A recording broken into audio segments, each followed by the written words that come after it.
GMSA Plus. I told you guys we weren't going anywhere. We started back up at 8 o'clock, and of course we are bringing that conversation to you, taking it off the desk and making that kind of that free-flowing, loose style of telling you guys what's going on, what you need to know, and what's important to you. And starting off, we got that breaking news we've been talking about. Yeah, part of the reason that we do this also is because we do get breaking news and also traffic news as well and weather news as well. But Patty Santos was at the scene of a fire earlier this morning. This broke out around 6:30 this morning at 500 Schley Avenue on the southeast side.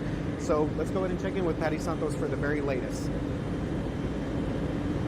Hey there, good morning, guys. We are here in front of that house fire. This is at Schley and Presa. This is right off of the highway. We want to show you the scene right now. Obviously, you can tell that the fire has already been contained. This was called out around 6:30 this morning, and unfortunately, there was one person that died in this fire. Firefighters tell us this was a person that was an elderly man, and at the time that the firefighters got the call, they also got a ring at the fire station, which is not far from the location here. They were able to get here very quickly, and they were also able to put out this fire very quickly. But they also tell me that this building was completely engulfed, and you can see from the outside of the building right now that it is just a charred remain. Here's what's happening right now. Arson investigators are here. Fire investigators are here. They are trying to determine exactly what started this fire. Again, this is very, very preliminary information, but they do not know yet if it was caused by possibly like a heating source, maybe a heater. This is all information they're going to try to find out right now. But this is the third person to die from a house fire here in our area in the last 2 days. This is something that's very concerning to firefighters. They're reminding the public to make sure that if they're using some sort of heater, a space heater, that they keep the flammables away from those heaters. They're also reminding us to make sure that we have a working smoke detector. They don't know yet if this house had a working smoke detector or not, but they are really strongly expressing that out. They're not very expensive, but if you cannot afford one, you can call 311 to get one from a fire department near you. We're going to provide all that information, of course, on KSAT.com. We're going to stay here on the scene if anything else comes up. But again, this was a deadly house fire that started around 6:30, and one person is dead. We'll send it back to you. All right, Patty, thanks so much. Again, that's devastating news. You hate to hear that happening. Again, as she mentioned, it's unclear as far as what caused it at this time, but the tips that she did offer are very important tips to keep in mind with your heating sources, smoke alarms, and things like that. But our prayers are going out to the person. Yeah, absolutely. Prayers going out to them. And as Patty mentioned already, multiple times now we've seen this with house fires and some victims about an of house fires. Yeah, that's right. I think it's 3 within the past week or so. So something that obviously very concerning for our fire officials out there. And unfortunately, we do see this pretty often when it comes to these colder months and folks hadn't maybe used space heaters in a while or, you know, things of that nature. Of course, we're still trying to figure out the cause of this fire as we got arson investigators out there, but something that's very, very concerning. And I think this should be another note, just to always check on your parents, your family members. I know the person, like I said, we had an 11-year-old, we had someone in a wheelchair, and then she mentioned an elderly individual. Kind of an older individual. Everybody just call your homes, call your parents, check on your families, and just, you know, let's always stay on top of things like that to prevent situations like this from happening. So sad situation there, but it's going to be online as we'll get updates as they become available. But for right now, let's switch gears. Yeah, hey, we mentioned the cold. Obviously, that is expected to make its way back to our area, and it's going to be around MLK Jr., the March. We know we're going to have hundreds of thousands of folks out there, and it's going to be very cold. Call it deja vu. Bundle up, man. Well, I hope not, because, you know, last year the events got canceled. So my hope is that this year, yes, it will be cold, but that any precipitation, which there is some in the forecast, holds off until after the March. So that's the plan right now. Things can and will change, though, so stick with us. We got to talk about what's going on this morning as far as rain goes. Nothing here in San Antonio. We didn't get much at all. We had a couple sprinkles, that's it. But if you look at the big picture here, geographically speaking, we do have some showers south and east of San Antonio, and in fact, a few thunderstorms. We're starting to see a few lightning strikes. So this will all work its way towards Howattsville, LaGrange, and eventually Houston. We're just kind of on the western edge of it, and we're just not seeing much here in town.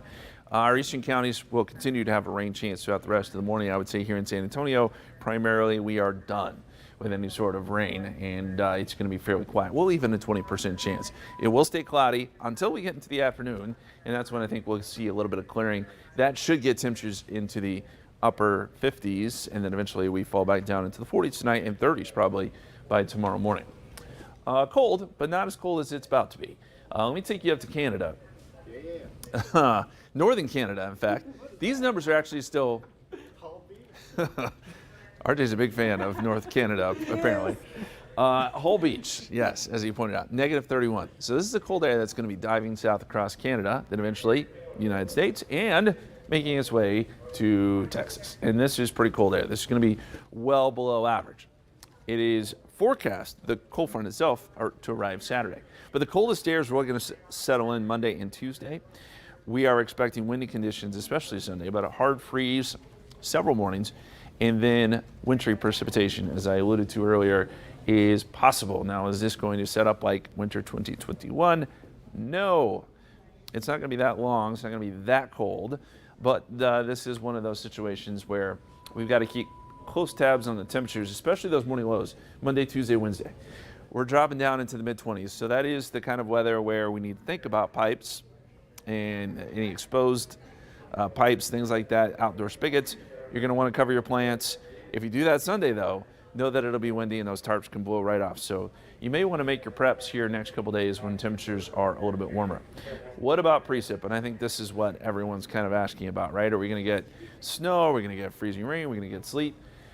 As of right now, it's hard to say which kind of precipitation we'll get. If you look at the profiles of the atmosphere, it kind of says we could get just about anything at this point. Where you see that pink color, and I know that's probably, you want more specifics than that. We just can't give it to you until we get a little bit closer. But right now we're going to call it a light wintry mix. I would say sleet, freezing rain would be, if we had to evaluate them, maybe a little bit higher chance of seeing that versus snow or rain. But that's the situation right now. And this, by the way, is Tuesday morning. So as I said, this would move in late Monday after the march through Tuesday morning, and maybe during the day Tuesday. Tuesday is going to be a cold day. And it's all going to depend on where a little area of low pressure sets up here on the Texas coast. So stick with us. This forecast can and will change, as I said. Next few days, 63 Thursday, 66 Friday, 62 Saturday. Here comes the front. Windy on Sunday. Mostly cloudy, 20% chance late in the day on Monday. And then a light wintry mix Tuesday. Right now we're going with a 30% chance, a high of only 32. So it is about to get cold, guys. Mm-hmm. I'm not going to lie to you, I was kind of excited about my plants maybe making it through the winter without dying back and then having to regrow them all over again. But I think unless I figure out a way to really wrap them well, look at you. This is not going to end well for my plants. Bring them in the house. Can't do that. These are like giant bushes. Penny would have a field day in there with them. Oh my gosh. Penny, that would be his dog, and yes. She's very temperamental, my dog. Yeah. When it gets cold, she doesn't want to go outside, so Yeah. she'll probably smart, be staying yeah. indoors for several days. She's going to be cuddling up with you all. As long and as she your goes girls. outside to do her business, Right. that's all I care about. I will say, a lot of people around this time of year, again, it brings back memories, and it's the cold temperatures. Not bad if you're prepared, and I feel like you do a good job with preparing us for the worst. And again, Monday, it's going to be an active day, but it's something that people just need to know. You got to dress warm. I think we're all a little sensitive after 2021, including Yeah. myself.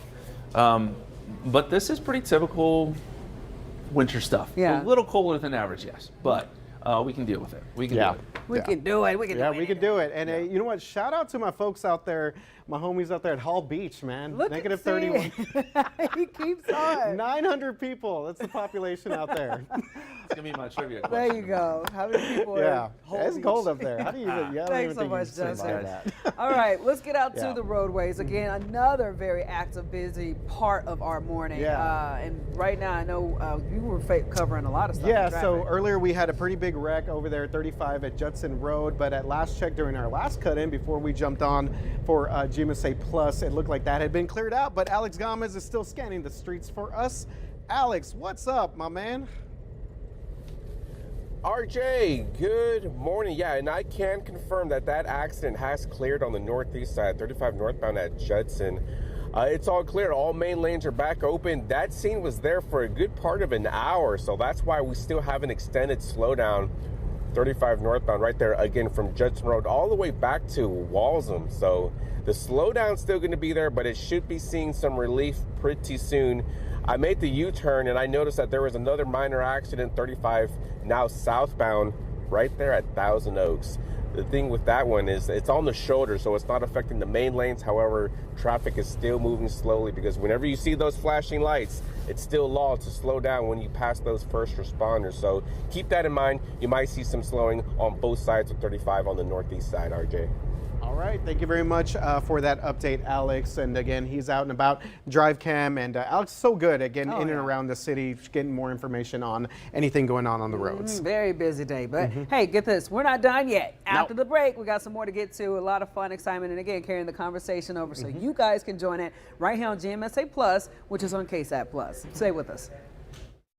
All right, welcome back to GMSA Plus on KSAT Plus. Again, you can stream us Monday through Friday now. We do one of these at 7 o'clock and then one at 8 o'clock, kind of get you updated with all your traffic, weather, and also news of the day. And get this, pretty soon, y'all, we're going to be stuck with us for 2 hours.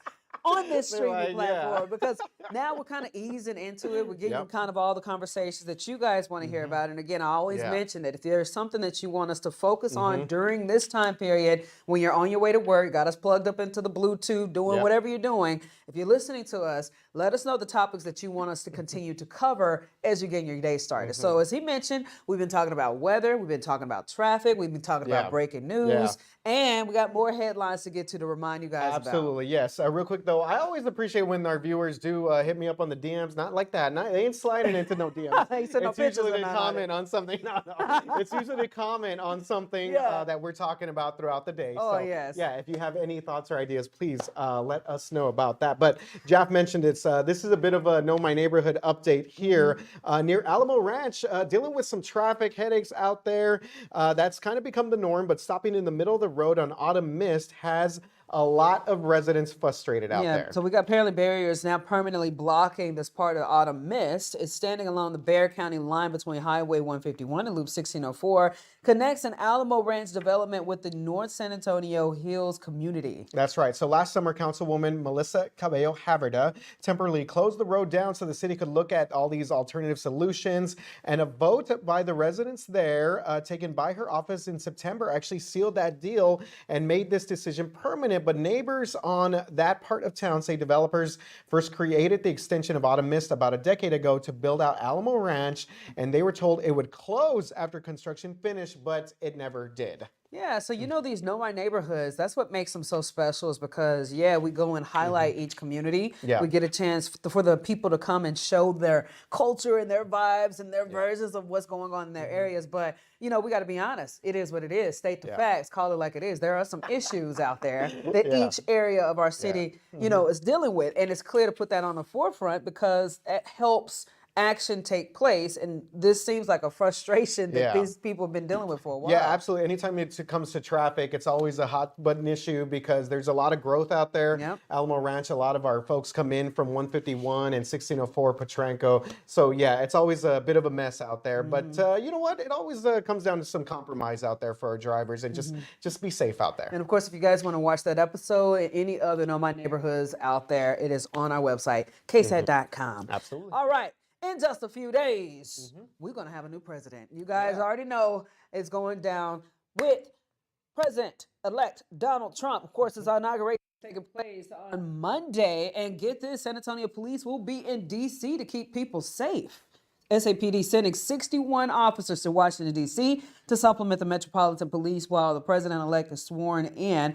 Back in 2017, SAPD sent 45 officers for his first inauguration. That is always a good deal for me because I love when the more police, the better.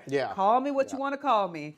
Don't, judge me. I don't care. Police, good. Because especially in today's world and those kind of situations, so many people, so many things can go wrong. So, hey, if our community is doing what we can to step in to protect the people who are going out there to that ceremony, we got to do what we got to do. I mean, it's hard to believe. I just thought about this right now when you talked about extra security law enforcement. I mean, think about when President-elect, now going to be president again, Donald Trump, was nearly assassinated when he was on the campaign trail out there in Pennsylvania. I mean, that literally happened during this last election cycle. So yeah, you can never have enough security out there. So that's something we will be obviously looking forward to. That's going to be Monday, right? So we're going to have MLK Jr. Day. We got the march going on, and then Inauguration Day as well. Carrie Underwood's going to be performing out there. Yes. I love me some Carrie Underwood. I know she's getting a lot of hate because obviously we're in a politically emotional world. I think that is toning down a little bit. I know a lot of people saying a lot of ugly things about her for performing, but you know, you can't say anything. That girl's bad to the bone. I swear. She sang, and if I could take my legs off and get somebody else's legs, it would be Carrie Underwood's legs. But no, I think her, and I did see something that said the Village People YMCA, you know, Donald Trump is a little bit of dance. Jam, so, on the trail. Yeah, it's going to be a good time. I think it's time for us to start looking at things from the perspective of positivity and hope. And, you know, despite what you believe, you know, let's just have a good time because we're all in it together. And speaking of being all in this together, after the break, we got conversations still going about with opposite ends of the aisle. Your Voice South Texas, Stephanie Jimenez is going to update us and give us a little bit of a preview of her latest visit down to Eagle Pass, obviously right there along the border. You are watching GMSA Plus. We will be right back. All right, we're back in the building here, GMSA Plus. We got Garrick today with us, producer Garrick. He's on the ones and twos. Hey, there we go. And Landon doing all this training. Yeah, Landon had to shift around his entire schedule to help us get this whole operation going. We need to get a camera over there so that we can have that full conversation. You guys see the full effect of behind the scenes. It's awesome. These are some great people. These are obviously part of our production crews, our producing staff that do a great job for us every single day. So again, before we left for break, we were telling you guys about Your Voice South Texas. Yeah, definitely. So this year we're continuing that conversation, despite the fact, like I said, we've already gone through elections, but we obviously want to keep this going. So again, just a reminder, this is where we sit down with people, different communities, and hear what matters most to those folks. All right, and our very own Stephanie Jimenez has been doing a beautiful job since the start of this entire deal, and we knew it was going to be a little tense with the way this cycle has been going, but it's been shaping out to make some really great conversations. So she has, in Eagle Pass, looking at the issues that might matter the most to residents.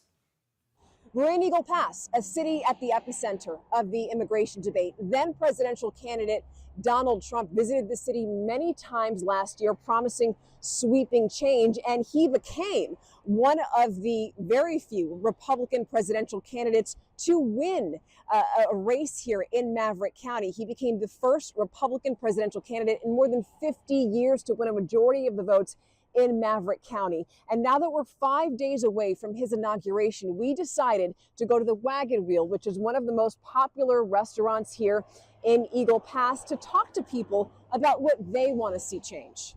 If we enforce our immigration laws, we would not have an issue with everything that's going on. Lowering down the inflation on everything. Hopefully prices go down on everything. The inflation and everything, the cost increasing and going to college, the bills getting higher and not being able to pay and struggling throughout going to college. I think that's something that scares me.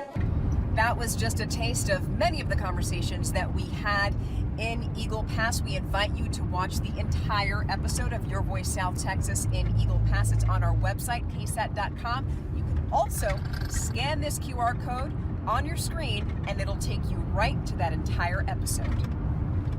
Yeah, see, I like this because, again, it's so refreshing. A lot of people, when they go to social media, they go online and they see so much hate, even on the public sphere, on TV. And then next thing you know, I'm sitting next to you. You vote different than I do. I vote different than you do. You black, you white, you red, you know. And it seems like we're all in this together. And this series shines a light on how normal everybody is and how much we just all want to just work together at the end of the day. So absolutely, it's a beautiful thing. And real sneaky thing about these episodes is that you get to find out kind of the hot spot there, the Wagon Wheel. So anytime, look, I'm going to be going down to Eagle Pass, I might have to check out the Wagon Wheel. Stephanie always kind of finds these like local spots that kind of have like a nice mix of people there.